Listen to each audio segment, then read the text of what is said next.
आप देख रहे हैं लाख टके की बात। नमस्कार, मैं हूं अजय कुमार। सबसे पहले दिन भर की 10 बड़ी खबरें। सह प्रायोजक सच्ची सहेली, महिलाओं के लिए भरोसेमंद औषधि एवं टॉनिक सच्ची सहेली।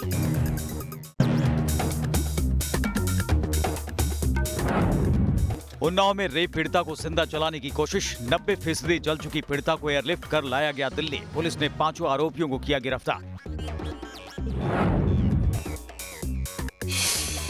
बढ़ते अपराध के खिलाफ कड़े कदम उठाने की तैयारी में केंद्र सरकार। आपराधिक कानून में बदलाव के लिए राज्य सरकारों से मांगे सुझाव। सूत्रों के हवाले से खबर। दिल्ली में महिला सुरक्षा को लेकर केजरीवाल सरकार का बड़ा फैसला। 5000 से ज्यादा डीटीसी बसों में लगेंगे सीसीटीवी कैमरे और पैनिक बटन।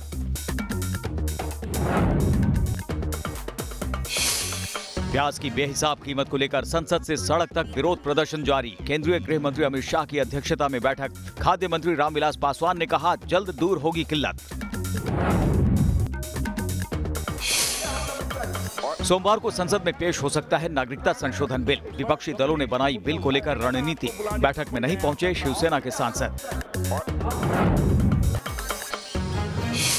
संसद की कैंटीन में खत्म हो सकती है सांसदों को मिलने वाली सब्सिडी। लोकसभा स्पीकर के सुझाव पर सभी दल सहमत। हर साल 17 करोड़ का है बजट। मंदी पर कांग्रेस का सरकार पर वार। वायनाड में राहुल बोले, पटरी से उतर गई है अर्थव्यवस्था। चिदम्बरम ने कहा, गलत हाथों में है देश की इकोनॉमी। दिल्ली यूनिवर्सिटी के बाहर 2 दिन से एडहॉक शिक्षकों का जोरदार प्रदर्शन। एडहॉक टीचर की नियुक्ति पर रोक का विरोध। पुलिस के लाठीचार्ज में जख्मी हुए कुछ शिक्षक।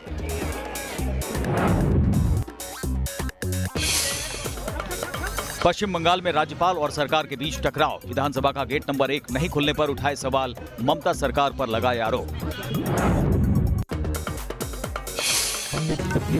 17 दिसंबर को होगा पाकिस्तान के पूर्व राष्ट्रपति परवेज मुशर्रफ की किस्मत का फैसला। देशद्रोह के आरोप में स्पेशल कोर्ट सुनाएगा फैसला।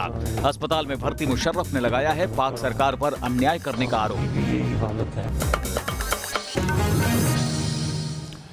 लाख टके की बात में हर दिन हम आपको दिखाते हैं कुछ ऐसी तस्वीरें जो आपको हैरान कर देती हैं, लेकिन आज एक ऐसी खबर आपको दिखा रहे हैं जो आपको हैरान करेंगी इस बात को लेकर कि हमारे देश में वाकई में गूंगे, बहरे और नाकाम लोग रहते हैं। वो इसलिए क्योंकि 90% जली हुई एक लड़की 1 किलोमीटर तक पैदल चलती है। रास्ते में एक भी व्यक्ति मदद करने के लिए तैयार नहीं होता है। गैंगरेप की पीड़िता एक लड़की अदालत में अपना बयान दर्ज करने जा रही थी। बेल पर छूटे 5 दबंग उसे सड़े आम सड़क पर तेल डालकर आग लगा देते हैं। जली हुई लड़की अपने आप को बचाने की कोशिश करती है। 1 किलोमीटर तक पैदल चलती है। यह है उत्तर प्रदेश के उन्नाव की खबर। योगी आदित्यनाथ की सरकार में कोई है जो सुन रहा है, या इस देश में हर किसी ने अपने कान में तेल डाल रखा है? उन्नाव में जला दी गई रेप पीड़ित। मालदा में जला दी गई महिला। समस्तीपुर में महिला की राख मिली। बक्सर में बलात्कार पीड़िता फूंक दी गई। छत्तीसगढ़ में फूंक दी गई महिला। शहरों के नाम बदल रहे हैं, घटनाओं के किरदार बदल रहे हैं, लेकिन हैवानियत का सिलसिला थमता नहीं। ये यूपी के उन्नाव की वही सड़क है जहां 23 साल की बलात्कार पीड़ित लड़की को सरेआम तेल डालकर फूंक दिया गया। 70% जली हालत में लड़की जिंदगी से जूझ रही है। तो वो करीब 90% उसका बर्न है, तो 90% बर्न काफ़ी होता है। और डॉक्टर प्रदीप तिवारी जो हमारे प्लास्टिक सर्जन है वो उसका ट्रीटमेंट कर रहे हैं। पुलिस के मुताबिक उन्नाव के बिहार थाना इलाके की लड़की ने मार्च में गैंगरेप का केस दर्ज कराया था। आरोपियों में से 2 युवक 2 दिसंबर को ही जमानत पर बाहर निकले थे। पुलिस ने उन्हीं 5 आरोपियों को पकड़ा है जिनके खिलाफ गैंगरेप के आरोप थे। पश्चिम बंगाल के मालदा में इंग्लिश बाजार इलाके से भी दरिंदगी की खबर है, जहां स्थानीय लोगों का आरोप है कि महिला के साथ पहले बलात्कार किया गया, फिर सबूत मिटाने के लिए आरोपियों ने महिला को जलाकर उसकी हत्या कर दी। निर्भया से लेकर हैदराबाद तक और बक्सर से लेकर मालदा तक हर रोज ऐसी हैवानियत की खबरें आ रही हैं। देश भर में जनता की मांग है कि दोषियों के लिए सख्त कानून बनाया जाए, लेकिन बहस सिर्फ बयानबाजियों तक सीमित रह जा रही है। तो देखिए, आप मूल में जाइए ना। खाली आप एक इंसिडेंट, ऐसे हजारों हो रहे हर रोज, और शर्म से तो क्या कहूँ, पाताल में चला जाना चाहिए।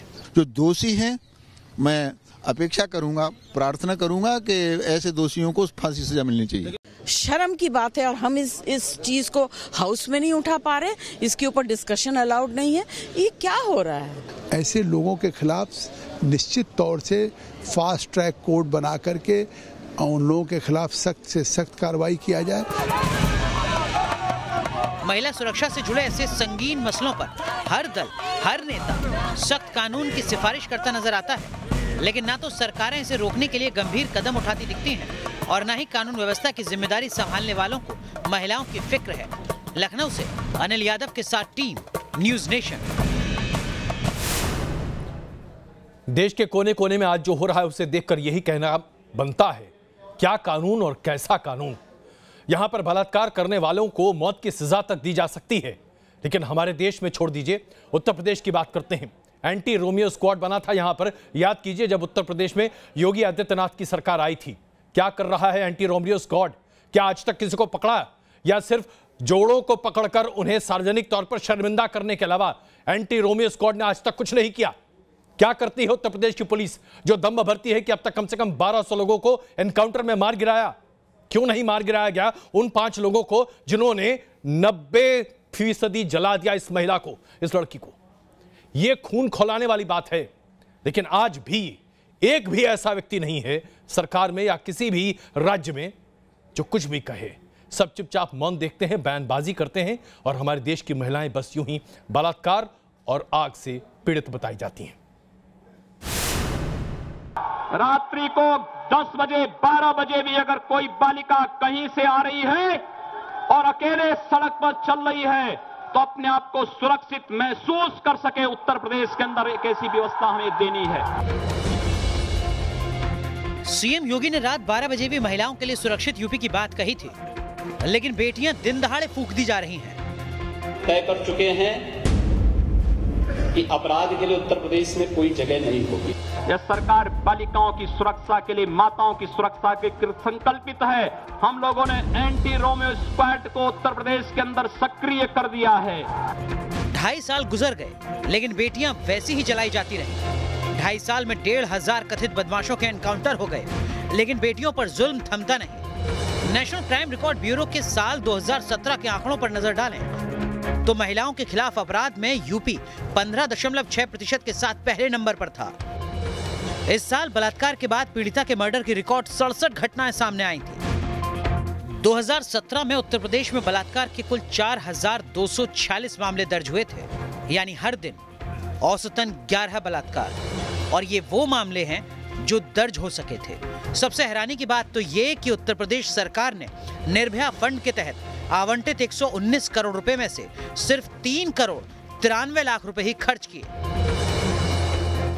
इन आंकड़ों में योगी राज के 9 महीने शामिल हैं। योगी आदित्यनाथ ने महिलाओं को जो सुरक्षा की गारंटी दी थी वो सिर्फ बयान तक सीमित रह गई। अरे उत्तर प्रदेश में कहाँ सुरक्षा है? किसी की सुरक्षा नहीं है। हमने कई ऐसी भी तस्वीरें योगी राज में देखी हैं कि एनकाउंटर के डर से अपराधी खुद सरेंडर करने पहुंच रहे थे। काश ऐसा ही खौफ यूपी सरकार और यूपी पुलिस बलात्कारियों के मन में भी भर पाती। Team news nation. खौफ और उत्तर प्रदेश में महिलाओं के ऊपर अपराध के आंकड़े हमने आपके सामने प्रस्तुत किए। बेटियां जलाई जा रही हैं, बेटियों पर जुल्म हो रहा है, लेकिन देखिए उत्तर प्रदेश के राजस्व मंत्री रणवेंद्र सिंह क्या कहते हैं। इनका कहना है कि 100% बलात्कार विहीन समाज तो भगवान राम के जमाने में भी नहीं था। योगी राज में क्या होगा? जब मंत्री ऐसी बातें कहेंगे तो क्या वाकई में उत्तर प्रदेश में कोई सुधार हो सकता है? जब समाज है तो समाज में ये कह देना कि 100% क्राइम नहीं होगा, ये श्योरिटी तो मुझे नहीं लगता है कि भगवान राम ने भी दे पाई हो। भगवान राम के नाम पर उत्तर प्रदेश की पूरी राजनीति चलती है, लेकिन ये बात भी स्पष्ट मानी जाती है कि भगवान राम के समय भी उत्तर प्रदेश या फिर अयोध्या में बलात्कार विहीन समाज नहीं था। तो फिर क्या था हिंदुस्तान में? किस संस्कृति की दुहाई देते हैं हम हिंदुस्तानी? पश्चिम बंगाल में राज्यपाल और ममता बनर्जी के बीच में किस तरीके से दूरियां बढ़ती जा रही है, जो कि खाई बन चुकी है, उसकी बानगी आज देखने को मिली जब स्पीकर ने राज्यपाल जगदीप धनखड़ और विधानसभा के बीच में जब लंच पे बुलाया था, तो उस वक्त किस तरीके से दोनों पक्षों के बीच में धमाधम हुई और उसके बाद राज्यपाल ने विधानसभा के बाहर प्रदर्शन दिया। यह अपने आप में इतिहास में शायद पहली बार हुआ होगा, लेकिन ये पश्चिम बंगाल में हुआ है। देखिए। Have you asked the chief minister? Ever? No. Ask the chief minister. Is governor a tourist? पश्चिम बंगाल की मुख्यमंत्री ममता बनर्जी पर सवाल उठा रहे ये सूबे के राज्यपाल जगदीप धनखड़ हैं। राज्यपाल के इस कदर नाराज होने की दो वजह हैं। दरअसल राज्यपाल जगदीप धनखड़ का आरोप है कि वो विधानसभा स्पीकर के बुलावे पर यहाँ लंच करने पहुंचे थे, लेकिन ऐन वक्त पर पहले तो ये कार्यक्रम कैंसिल कर दिया गया। इसके साथ ही 2 दिन के लिए विधानसभा को बंद कर दिया गया। गवर्नर जगदीप धनखड़ का आरोप है कि उन्हें जानबूझकर विधानसभा जाने नहीं दिया गया, और तो और उन्हें दूसरे गेट से विधानसभा के अंदर जाना पड़ा। When I came here, the gate meant for the governor and other VVIPs was closed. I felt bad, but I went inside through a gate that was open. Governor Jagdeep Dhankhar यहीं नहीं रुके। उन्होंने आरोप लगाया कि विधानसभा में सत्र नहीं चलने का ये कतई मतलब नहीं होता कि सचिवालय भी बंद हो। उन्होंने आरोप लगाया कि मुख्यमंत्री ममता बनर्जी विधायिका को बंदी बनाना चाहती हैं और लोकतंत्र में ऐसा नहीं हो सकता। On a working day, please take note of it. Assembly Secretariat is open round the year, like a government department. Assembly not being in session does not mean that Assembly Secretariat is not open. But the disturbing information given to my special secretary by the Secretary of the Assembly is that the Secretary and Special Secretary have been directed also to leave the place. Sir, this has never happened in the history of this country. पश्चिम बंगाल में राज्यपाल और मुख्यमंत्री ममता बनर्जी के बीच बढ़ती तल्खी का ये पहला मामला नहीं है। इससे पहले गवर्नर जगदीप धनखड़ ने मुख्यमंत्री ममता बनर्जी पर उनके खिलाफ अभद्र टिप्पणी करने का आरोप लगाया था। भारतीय संविधान के 70 साल पूरे होने के मौके पर आयोजित विशेष सत्र के दौरान भी ममता और गवर्नर के बीच कोई सीधी बातचीत नहीं हुई। गवर्नर जगदीप धनखड़ ने ममता बनर्जी पर दुर्गा पूजा कार्निवाल के दौरान भी उनका अनादर करने का आरोप लगाया था। यहाँ तक कि मुर्शिदाबाद में एक कॉलेज के कार्यक्रम में पहुंचने के लिए राज्यपाल ने हेलीकॉप्टर की मांग की थी, जिसे ममता सरकार ने ठुकरा दिया था। इस बार भी राज्यपाल धनखड़ ने एक ट्वीट के जरिए 5 दिसंबर की सुबह विधानसभा जाने की जानकारी दी थी। बावजूद इसके ऐन मौके पर विधानसभा को 2 दिनों के लिए बंद कर दिया गया। Team news nation. एक तरफ पूरे देश में हाहाकार मचा हुआ है प्याज की बढ़ती कीमतों पर, तो दूसरी तरफ वित्त मंत्री निर्मला सीतारमण साफ तौर पर कहती हैं कि वो ऐसे परिवार से नहीं आती जो अपने खाने में प्याज का इस्तेमाल करता है, इसलिए प्याज की कीमतें कहां बढ़ रही हों नहीं, इसकी जानकारी उन्हें नहीं है और न ही इससे उन पर फर्क पड़ता है। असंवेदनहीनता की प्रकाष्ठा नहीं है क्या ये? ये तीनों तस्वीरें बताने को काफी है कि देश भर में प्याज की बढ़ती कीमत को लेकर कैसा कोहराम मचा हुआ है। जेल से बाहर आने के बाद पूर्व वित्त मंत्री पी चिदंबरम समेत कांग्रेसियों ने संसद परिसर में प्याज की बढ़ती कीमत को लेकर प्रदर्शन किया। तो कर्नाटक के गडग में तो हालात ऐसे हैं कि किसान रात भर जागकर प्याज की फसल की रखवाली कर रहे हैं। दरअसल देश भर में प्याज की कीमत लोगों को रुला रही है। तमिलनाडु के मदुरै में प्याज 150 रुपए प्रति किलो बिक रहा है। कोलकाता में भी प्याज 150 के करीब पहुंच गया है। लखनऊ में प्याज 110 रुपए प्रति किलो बिक रहा है। एमपी की राजधानी भोपाल में भी प्याज की कीमत 140 रुपए प्रति किलो पहुंच गई है। जम्मू के खुदरा बाजार में भी प्याज 100 के पार पहुंच चुका है। प्याज की बेकाबू होती कीमत को लेकर विपक्ष सरकार पर निशाना साध रहा है, तो सरकार भी सफाई दे रही है कि गरीब आदमी को प्याज रोटी खा के अपना पेट भरना होता है। ऐसे करोड़ों लोग हैं और उनकी थाली से प्याज छीनने का काम केंद्र सरकार ने किया है। 32,000 टन प्याज आप सड़ा सकते हैं, गरीब के थाली तक नहीं पहुंचा सकते। ये एक बहुत बड़ा प्याज घोटाला है। कागजों में प्याज सड़ाई गई है, बाजार में कमी जानबूझकर कराई गई है और उसकी वजह से जमाखोरों और कालाबाजारियों से मिलकर ये दाम बढ़ाया गया। सीतारमण जी का जो जवाब है वो बहुत ही सटीक है। उन्होंने क्या कहा? कौन सा विवाद है? उन्होंने कहा मैं प्याज नहीं खाती हूँ, मैं भी प्याज नहीं खाता हूं। तो ये कोई न्यूज है क्या? हम जागरूक हैं। हम सरकार पूरी तरह से प्याज के दाम को जो वृद्धि हुआ है उसको लेकर के सरकार पूरी तरह से गंभीर है और सरकार ने कई महत्वपूर्ण कदम उठाए। कल पार्लियामेंट में उसका जवाब दिया गया है। प्याज को लेकर चुनावी हथकंडे भी जारी हैं। दिल्ली में चुनाव नजदीक है, लिहाजा कांग्रेसी प्याज लेकर घूम रहे हैं, तो बीजेपी नेता अवैध कॉलोनी बिल पास होने की खुशी में लड्डू बांट रहे हैं। पश्चिम बंगाल सरकार तो राशन की दुकानों के जरिए जल्द ही सूबे में अब प्याज 50 रुपए प्रति किलो बेचने की तैयारी में है।